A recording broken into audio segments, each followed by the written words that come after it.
It's summer, baby. So today we're talking about bikinis. From the law that made women go to jail for wearing certain types of bikinis to the modern times of today. Let's just go through the last 100 years of bikini fashion and let's just have fun. If you're new to my channel, this is my zine, your digital fashion magazine, and I do have a series that's all about fashion history, fashion evolution, last 100 years of trends. That's not just what this channel is about, but it is a series that I have in here, so yeah, let's just get into it. So there's no actual proof of who invented the first women's swimsuit because, history and humans were probably wearing like plants in our boobs to go swimming before, so it's a blur, but it is possible that the first actual swimsuit as we imagine it was invented in Asia.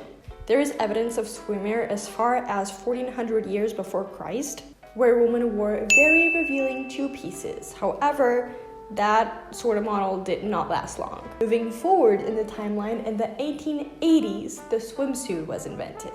It was like a dress gown that would even have pants, and sometimes they would hem weights to the lower part of the dress so that when women went swimming, they wouldn't actually go up.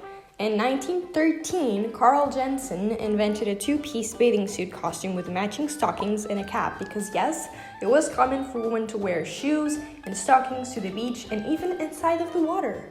In the 1920s, swimwear got shorter and more form-fitting. The designers had a bigger concept of practicality when they were designing the swimsuits. However, they were made of wool, which isn't really the most comfortable and practical fabric to put in swimsuits. But the shapes itself, it was a little bit more comfy. It was at this time that beach police started to patrol the beach areas to check women's swimwear, measuring it to monitor how much skin was being exposed. The fines could be as only as $10 or jail. And the first time I saw this in an article when I was researching for this video, I didn't even write it down because I was like, okay, they're being dramatic, like this is probably just not real, so I'm not gonna trust this website. But then I realized that it was actually real. People went to jail.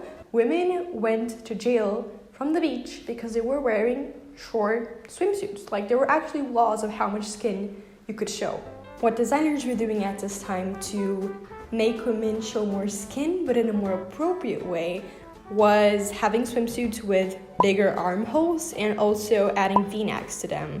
It was also at this time that bathing suits with more different colors that were more poppy and different and diverse started appearing, so women were able to show a little bit of their personality throughout the actual models. Another thing that women wore to the beach a lot at this time were hats with strap strings so that they wouldn't fly away. In the 1930s, the most popular two pieces consisted of a halter top with either shorts or a skirt, and this model persisted until World War II. Important note here, even though it was a two-piece, the belly button was always covered. During this time, swim-friendly materials like latex started being used, along with rubber materials as well. What were the designers doing at this time to show a little bit more skin? They were opening the backs, and the neck was more exposed. In 1946, the French came up with fashion to match the mood of the non-war years.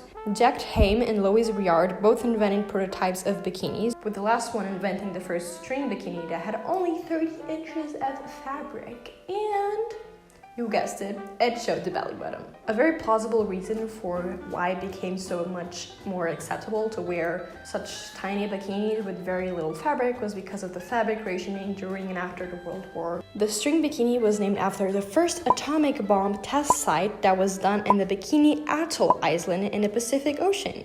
And why did he name a piece of clothing the name of an island where there was an atomic bomb? Because he wanted his model to be explosive.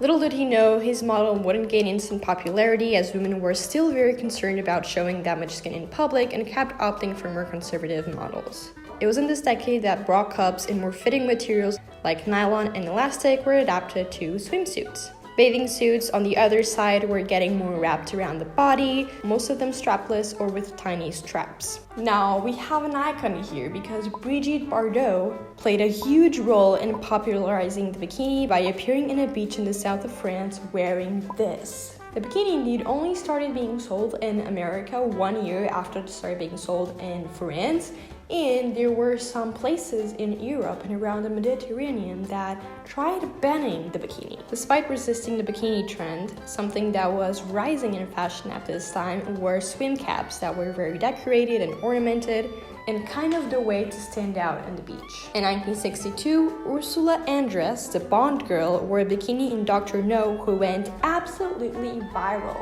And it wasn't until Brian Hyland released his super popular song Itsy Bitsy Teeny Weeny Yellow Polka Dot Bikini that bikini started to be worn more comfortably. So shout out Brian for revolutionarying the fashion swimwear trends.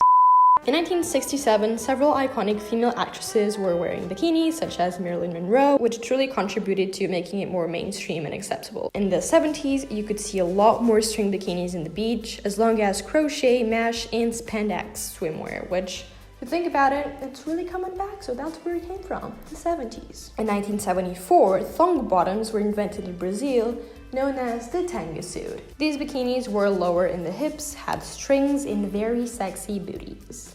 Rings, kind of like the body chains that we have now, and ties were also used a lot to keep the two pieces together. Moving on into the 80s, a lot started happening. The bikini was invented, which was basically a bikini that had a high-end v-neck.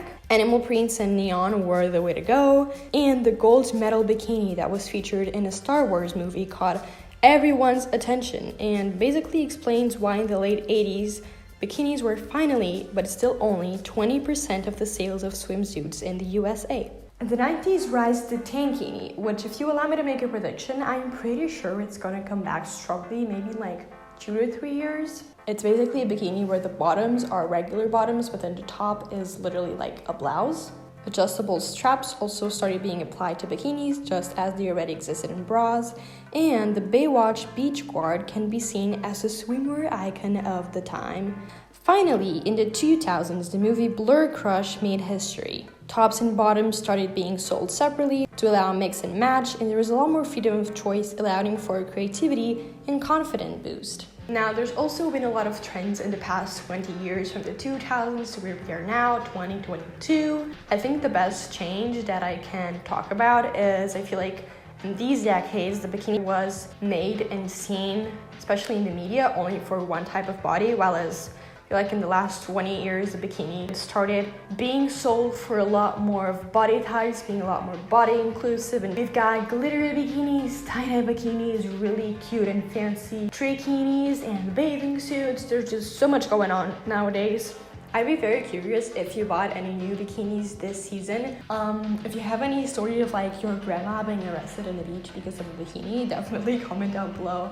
I was very curious. I had never thought about doing a fashion history video about bikinis because I thought there wasn't as much to say about them. But look at all of this information.